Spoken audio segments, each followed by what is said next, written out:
How are you? I'm well. Getting the morning started here. Not a bad day today. Gonna do some writing today. So I'm feeling pretty good. Good. Where are you calling from? Ohio, Columbus, Ohio. Nice. Brilliant. Yeah, summer love to visit someday. I'm over in Northern Ireland, so haven't been to the US in about 10 years. So love to go back again at some stage and visit places like that. Yeah, I mean, if you're gonna visit the US, I don't know if Columbus, Ohio is the place to go, but it's where I've chosen to live, so it's Yeah, something. yeah, awesome. But yeah, so how's everything going for you right now? So what kind of stuff are you working on in creator science and beyond? Well, we're always trying to make the membership experience better for the lab, which is our signature product. It's a community membership for professional creators. And we have about 450-ish members in there right now. Nice. So a big thing is just making sure that everybody there is happy and getting what they want out of the space and growing in their businesses. I've got to keep up the publishing of content. The wheel continues to turn, so we're writing 1 to 2 newsletters per week. I publish a podcast every week, publish a YouTube video 2 to 3 times a month. So it's a lot of publishing. It's a lot of, client relations in a way, if you think about community in that way. Mm, And then personally, I've been working on a book proposal for a couple of months. We're getting close to the end on that. mm. And so that combined with basically a 1 year old is it's filling my time. You're busy. Yeah. That's awesome.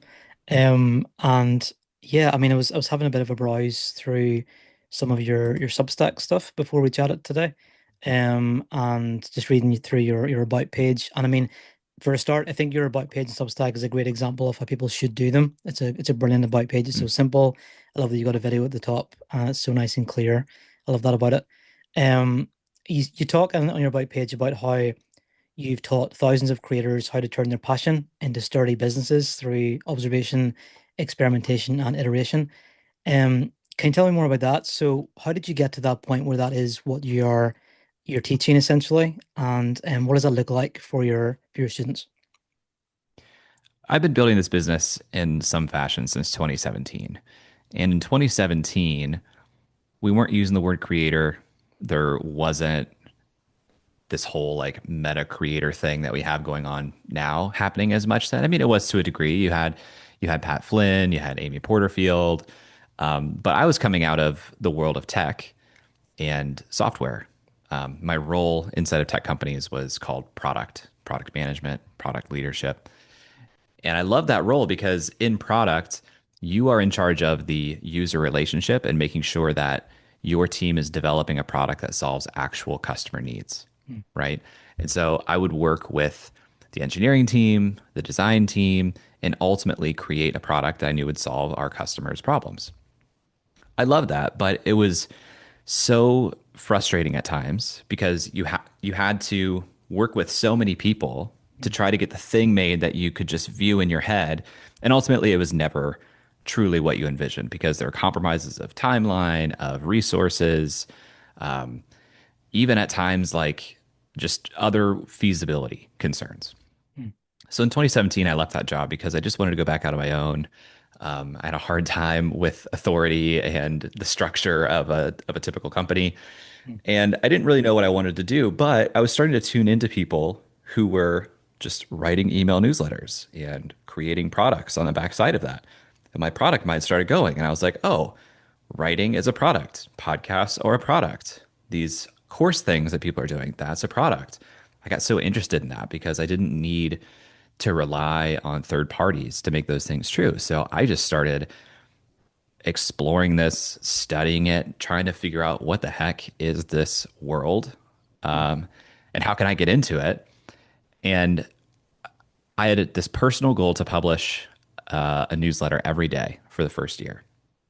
When you're publishing every day, the only thing you can write about is like what you're experiencing at the time. And what I was experiencing at the time was learning about the content world, even though, again, I wasn't really using that terminology then. So, fast forward 8 years, I've just been writing about the business of content for 8 years now. And, you stick at something for 8 years and you start to see the results compound. Mm. Awesome. I mean, I love your stuff. I've been reading your stuff for years now myself. Listening to your podcast and reading your posts and your newsletters, and I love how you're so clear about what you do. So, and you just kind of like break down the process of how you do something, and you draw these really really applicable points out of it. Which is not an easy thing to do, I think, as a writer. Sometimes, like, it's easy to maybe be like a guru and say, here's how you do this thing. But I think it can sometimes be difficult to explain how you did it, especially when, as you say, you can see clearly in your head exactly how you want it to be, and how do you translate that into writing and into recording podcasts, that sort of thing. So you've come to Substack now as well, and you obviously have this huge newsletter following, 60,000 plus people in your newsletter. I think I've got that right anyway, and you've got 125,000 plus subscribers on YouTube. So you've got this massive, massive audience. Why have you decided now to sort of move to Substack as well alongside those things? Well, Substack for me is a playground right now. It's not that I have like absorbed it into the existing business, and it's not that I'm taking my existing newsletter that's on Kit and putting it on Substack. Mm, What I wanted was a place where I could kind of have a fresh start for a few reasons. One being that at the level I am now, it's easy for me to get disconnected from my typical reader who is mm, still very early stage. So I wanted to give myself a way to feel what it feels like to get started on a new platform again. And I wanted a place that felt small. You know, comedians will talk about when they were coming up, they really loved going to small venues and practicing material. And as they got bigger, that became harder for them to do because they didn't want to bomb in public now that they were a known person, and they missed that. And so I looked at Substack as a place to test some new material that I'm studying and writing about, particularly about human relationships. mm, And I was intrigued by the novel combination of long form and short form writing on the platform, which I think is Substack's greatest strength mm, as a discovery platform. We have people in the community who are on Substack. I had a limited working knowledge of Substack and a little bit of a negative view of the platform as a whole. So all of this was a confluence of things to say, let me take this new personal writing project, put it on Substack. It's going to give me empathy for somebody starting out. It's going to give me a better working knowledge of the platform. It's going to give me a place to practice things, get a response. mm. And it's been a good experience so far, but it's not something that I am as regular with as I am the rest of my content business, if I'm honest. Yep.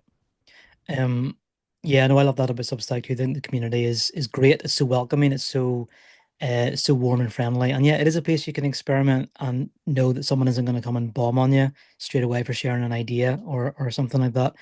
Like I love that about, like, I joined Substack in 2023 and really started growing at the start of last year. And I've never really had a negative experience on the platform, whereas something like Twitter, if I go back onto there for 5 minutes, you almost can't avoid bad experiences there. But Substack feels like a breath of fresh air in terms of platforms. And you sort of talked about some of the ideas that you're sharing, Jay, that you're focused on now through Substack. I noticed that one of the things you mentioned a lot is the word trust, in some of your posts and in your notes. Is trust something that you think is a real, obviously it's always been a core component of building an audience and nurturing an audience, but is that becoming more important now than maybe anything else in terms of growing an audience and generating income? I think so. I think it's probably one of the most important, impactful forces we experience as human beings on a Mm, daily basis. It's underneath every action you take, every transaction you make, every interaction you have.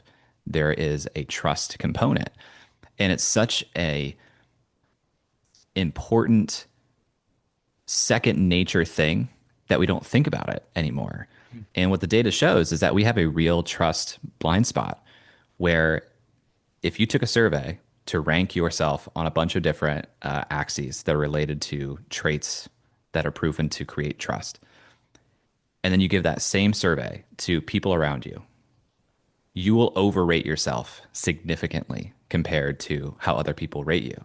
And mm, that's a huge problem. But it's this like collective blind spot that people have. And I started picking up on this because a lot of people who came into our membership community, the lab, or who write me back to my emails, they identified, hey, your business is generating a lot more revenue for your size of audience than I would expect, or than mine, or why can't I get people to do things that people do in your business? And the answer just every time came back to I have really high trust relationships with my audience. And so the obvious next question is, okay, well, how did you do that?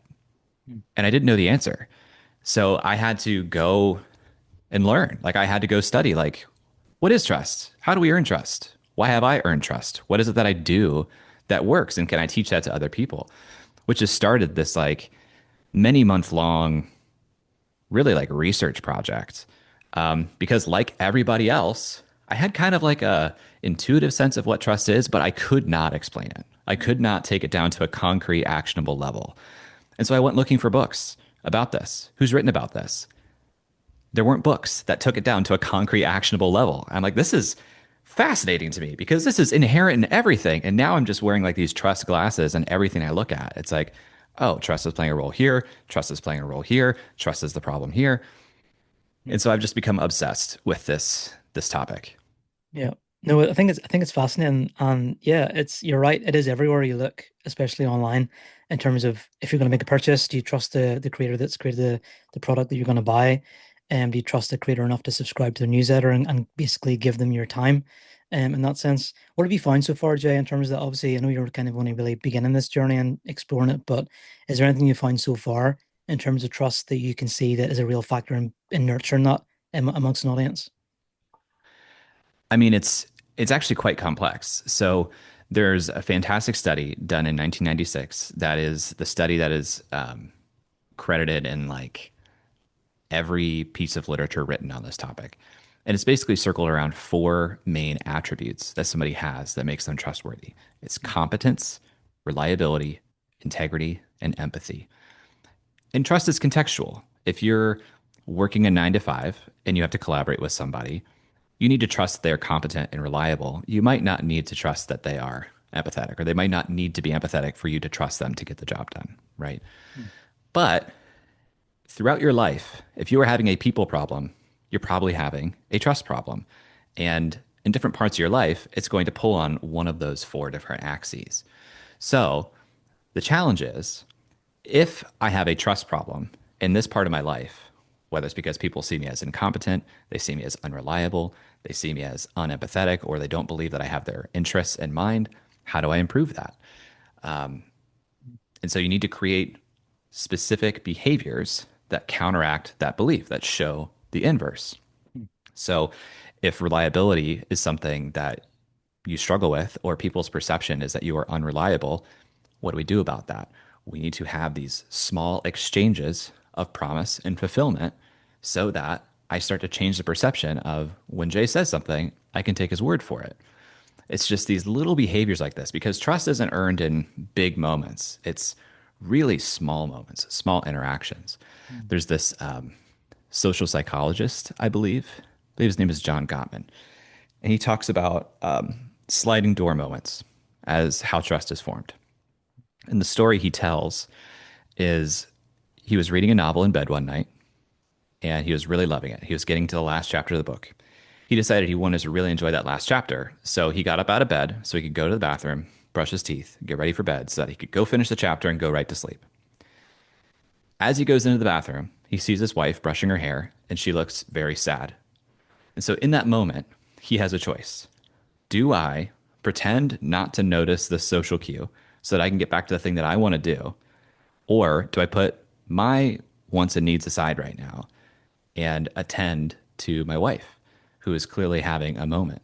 Mm. He calls this a sliding door moment. He says, in that moment, you can either choose trust or betrayal. Mm. And so much of life is like that. So much of life are these tiny little interactions where you are making a choice, A or B. And long term, it feels like B might not be a problem, even though it's a little bit of a shortcut. It's a little bit more self serving, but this just adds up. We live in a culture that is incredibly individualistic and accomplishment oriented, achievement oriented. And people are choosing the social betrayal decision more and more frequently. And that just really compounds. Trust begets more trust, distrust begets more distrust. And so, as a society, you can see from the 1960s onward, we have just had a cascading downward spiral of the collective public trust. It's fascinating and it's like depressing. But the thing that an individual can do is say, you know what, this actually represents an opportunity. If most of the people around me are not acting in a way that earns trust, what can I do differently so that I am the person that does? Because that's going to stand out. Yeah. What do you think you've done that has earned trust? I know you said you've only really started really digging into this, but if you do take a bit of a step back and look at your relationship with your audience, what have you been doing over the last sort of almost decade that's built that trust? I think probably the two biggest levers are number one, I follow through on my promises. So it could be as simple as if I tell you you're going to get a newsletter from me every Sunday, am I going to deliver on that? And I do. If somebody in my audience expects a new episode of the podcast on Tuesday and they don't get it, that's kind of a small betrayal. It's kind of like what's happening. So even if I don't have an episode ready, I will republish an episode. I will publish a short episode as a voice memo just to basically be like, hey, this episode isn't ready yet, but it's coming soon. Mm, Because I look at that as an agreement, a social contract that I have signed and am expected to fulfill. Because if I don't fulfill that agreement, what's to say I'll fulfill any agreement? It's the mm, classic, the way you do anything is the way you do everything. mm, So I think that's number one is following through on the promises that I make. And number two is I think I've consistently shown an other orientation, meaning I look at the best interests of other people as important to my business. mm, And you really only know if that is the case after you take some level of risk. If you are the person that is not me in this example, mm, you know, um, if I promise that something is going to be a good idea for you, it might be as simple as recommending a product, and we see this with creators all the time. They get a brand deal, they recommend a product, their audience trusts them, that goes out and buy. mm, If I don't have the experience you tell me I can expect to have, that's a betrayal of trust. mm, And I'm probably not going to take your word anymore mm, because that wasn't a decision or that wasn't a recommendation for the end receiver. It was a recommendation for the brand that you were paid for. mm, So I think those two things are probably what I would point to as the strongest levers in my case. mm. Fantastic. I think I read somewhere once that, and correct me if I'm wrong about this, but within the lab, you do this thing where you pair people with other people who you think would be a good fit or something like that. Maybe I read that wrong, but is that right? Is it something that you do within the lab, within the community? In some ways. Yeah. So we have had different tools that do like one-to-one introductions Mm, to varying degrees of success. Anytime that somebody comments an introduction because they join the community and they say something that makes me think of somebody else, I'll tag them. I'll make that introduction. mm, We do mastermind matching periodically, so I'll put small groups together. We just had our first in-person, or what I call offline event last month. And so nice. we had tables of 8, and I put a seating chart together that was specifically curated for that group of 8 people. But Mm, yeah, anything you do, I mean, one of the uh, one of the small actions you can take is simply going first, and mm, this applies to a lot of things. But I picked up on this because I had a friend of mine. This was 5 or 6 years ago. He was a new dad. He was a business owner, and he reached out to me to catch up. He was a friend. I hadn't seen him in a little bit, but I was far less busy and like obligated than he was. And yet here he was reaching out for us to catch up. mm, And boy, did I appreciate that. And he told me, he said, as you get older and you have more commitments, more obligations, people just stop going first. Like you can uh, stand out and earn so much like goodwill from people and appreciation simply by being the person to say, I'm going to take on the logistical burden of getting this group of people together, or maybe just getting the two of us together. It's so uncommon. so true. So if you just like do that tiny thing of taking the first step, people really appreciate it. Yeah. That is yeah, that is spot on. such simple, but it's just such a simple but effective and true observation.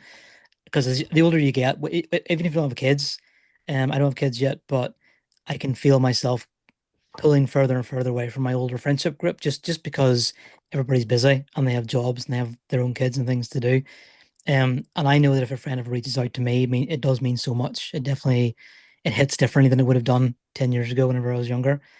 Um, yeah, and I love that. And the reason I asked about the pairing thing in the lab is because you're talking about putting other people before yourself, essentially, in terms of how you're helping them, even if it's more time heavy on your side, and you're kind of putting their advancement ahead of your own in some respects.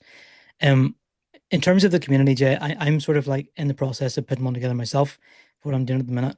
Um, what do you think are really good core tenets of a good, healthy online community for creators? What should people who want to put a community together be looking to do as their initial first steps in creating something that's going to last the long term?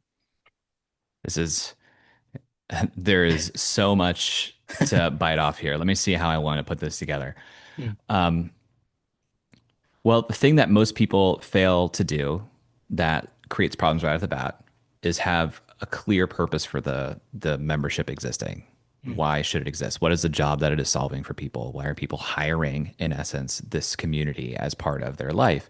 If you don't set a clear expectation of why my life is different and better after having made this investment, then I'm going to close that loop with my own assumptions. And if mm, I make an assumption about what I'm going to get out of this membership, and you as the membership builder don't know what that assumption is, you have no way to succeed with that member. It's luck, you mm, know. And now you scale that to dozens, hundreds of people all making their own assumptions. There's just no way that you are going to create the experience that all of these people are expecting when they're making assumptions. So you need to be really clear about what the purpose of this space is. Then, at the point of purchase, this person is peak excitement, also peak anxiety, because they have taken all of the risk, the payment has been made, and you have received all the value. So they are at this critical point of what did I do? Is this going to be worth it? And you have captured all the value without having to put any effort into fulfillment yet. mm, So it's kind of an imbalance. And what you need to do as a community builder is have this onboarding experience that shows them you've made a good decision. Here is exactly how to extract the value from this thing that I've promised mm, for the time that or for the investment that you've made. And here's how to do it in the most effective, most efficient way. Most people create a community. Number one, they don't set expectations. Number two, they don't have a very good onboarding experience and they just throw them out onto the playground. Like, here you go. There's a bunch of other kids out there. Go play, have fun. It's a bad experience. And, the example I like to give, I used to work at a gym and I was the front desk attendant, wash the towels, whatever the gym needed me to do. When somebody came in for a gym membership, I gave them a tour of the space. I showed them all the equipment, so they knew where stuff was. They felt comfortable using it. If there were people in the space, I introduced them to that person, especially if they were a regular at the gym, because they're going to be seeing them. So, what am I doing? I'm making people feel comfortable in the space, confident in the space, giving them a full set of expectations so they can imagine how to use the space. I'm making connections for them in this space. Online, most people don't try to replicate that experience at all. They just kind of throw them out into this digital space, feels overwhelming, and the person thinks, this is a lot. I'm going to do this later. And they click the little red X on their browser, probably never to be seen again, because at that point, there is no routine, no habit formed about when or why I visit that space. And so I just paid, I just left. I may not come back for days, weeks, months. And my outcome is that I feel like I had a really bad experience with that creator. mm. Yeah, that's a great point. What does it look like in terms of if you're introducing someone to a space? Do you walk them through like a sort of short course or like just a video kind of walkthrough, or do you kind of have this like personal one-on-one meeting with them first of all and kind of walking them through what it looks like? Obviously, that might be different for you, kind of much bigger community now. But if someone's just starting out, how would you advise them to kind of go about that same sort of like gym introduction process? I do both. So at the moment that somebody purchases, the first thing I do is I actually share a testimonial from another member. Because to me, that is great affirmation that you've made a good choice here. Then they have a booking link to schedule a one-on-one welcome call with me. Mm, Then they get a link into the community, which has a guided progression of videos, basically taking you through what should I do next. Because when somebody's starting something for the first time, they're going to take an action, the obvious action, and they'll think, what do I do next? So my goal in onboarding is just to answer that question as many consecutive times as possible to get them to take the actions that I know will make them be successful mm, in that world. So, when you join, what's next? Complete your profile. Great. What's next? Work through our onboarding course. Okay, amazing. What's next? Introduce yourself. Cool. What's next? Well, based on what you've told me, here are a couple of workshops or conversations that I would recommend. And by this point, we've probably had our one-on-one call, mm, because we schedule it pretty quickly.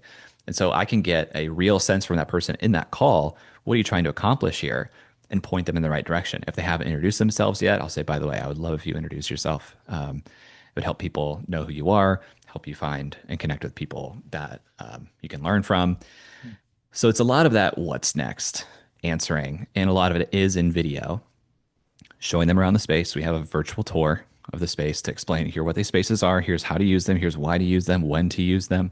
mm, I try to impress on everybody that comes in, like, hey, you can't overuse the space. Maybe theoretically you could, but nobody has ever done it. So if you have a thought, a question, an idea, a challenge, just ask. mm, And that'll give me the ability to answer. I answer every post in here. I can tag people who I think would be helpful in that conversation. Just ask. mm. And that tends to set people up for a really good entry experience into the community. Nice. That's absolute gold in terms of advice about communities because I think we hear about setting up communities a lot. Like how do you actually go about doing it? And to hear from someone who has done it and has done it so successfully, it's great advice for anyone listening to this now. I just want to ask two more questions, Jay, if that's okay. Sure. So I wanted to ask about first of all, about personal branding, because that's something I'm thinking a lot about at the minute, about how to brand yourself as a writer and a creator. I've been sort of really thinking about how we do this because I think that in the age of AI, increasingly sort of taking over the space a little bit, and people being a bit worried about what it's going to look like in a few years' time. Obviously, AI is a great tool, but some people maybe worry about how they're going to stand out in the future if there are bots everywhere, that sort of thing. How do you brand yourself as a writer and a creator going forward in a way that's going to draw people into your orbit and make them want to subscribe to your newsletter or listen to your podcast or watch your YouTube videos?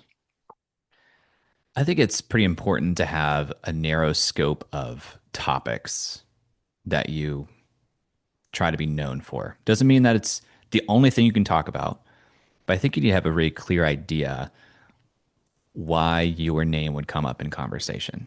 Because word of mouth is still extremely powerful and you want to optimize for that.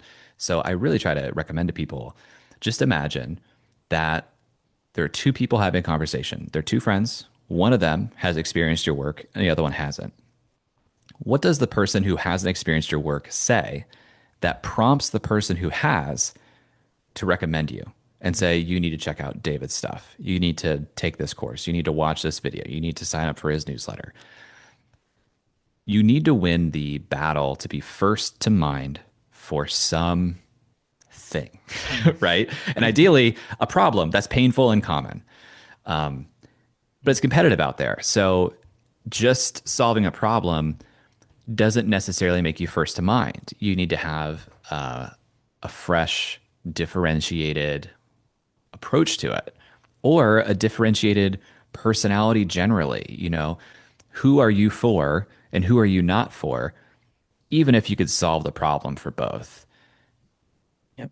The thing I think about a lot is just the word association. You want to be associated with a specific word, idea, phrase. Brene Brown's got vulnerability. Ryan Holiday has stoic. James Clear has habits. It's difficult to get to the point where you are associated with a common single word, but I kind of think you need that aspiration Mm, if you want to be very big.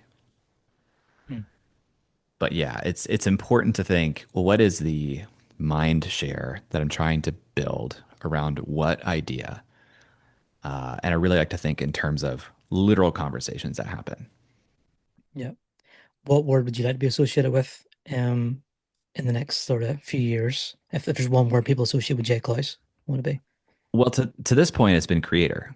Mm, And when I rebranded the company to put the word creator in the brand, that was probably the most night and day inflection moment that I've experienced in 8 years of the business. mm, Moving forward into the future, it might be trust.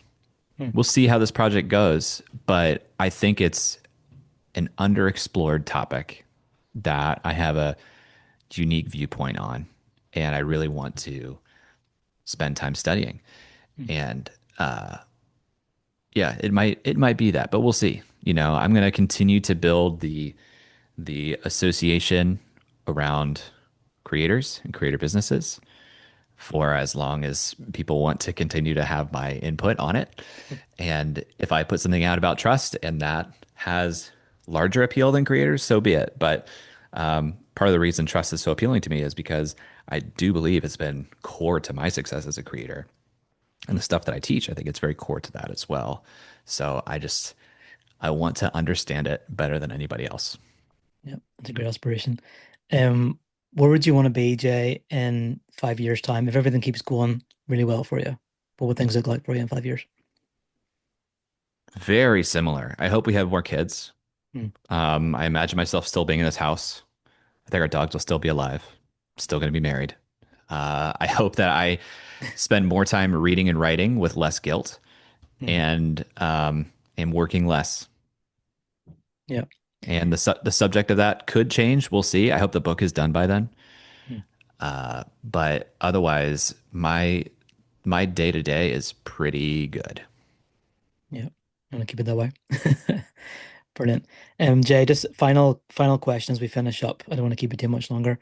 Um, if you want to leave our listeners and our watchers and readers with just one golden nugget of advice, anyone who wants to learn how to write for a living, make money from their words, whether they're selling books or they're in Substack or wherever, what is one bit of advice you'd like to leave them with today? I would really think about audience retention more than audience attraction. I think it's so easy to get caught up in how do I get in front of new people? How do I get more subscribers? How do I get more followers? But if you get stuck in that trap, you take for granted the people you've already reached. And it's kind of like you meet somebody on the street, you have a great interaction, they invite you to a party, you say, "Oh my gosh, I would love to go to your party." You show up at that party later that night, you see that person, that host, and they completely ignore you because they're busy talking to other people. Like, what a poor experience.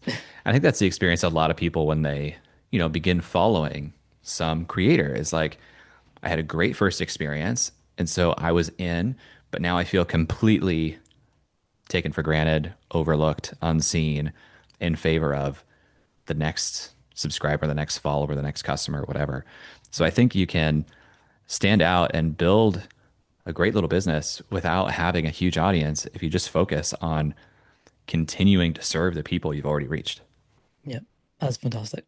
And yeah, we do overlook that because we're so obsessed with growth and getting more people in, and we forget about people who are already there in our space, in our community, who already know us. So fantastic. Jay, thank you. It's been so good to talk to you today. I really appreciate your time. And I mean, again, anyone who's listening to this is going to come away with some really, really solid gold advice about building trust in communities and personal branding and everything else you shared. I also just want to say as well that the way you're able to tell stories and then draw those outcomes out in real time in this conversation is really inspiring because that's the thing people do in writing very, very well, but that you're able to do that just on the spot, which is very cool. So there's clearly a lot of experience there I'm from that. practicing. You're It's practicing, not yeah. natural. It's something that I'm trying to do more of. We are story machines. So the more you can explain things in story, I find the more memorable it is.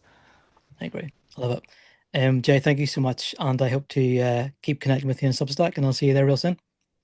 All right. Thanks, David. Appreciate you having me.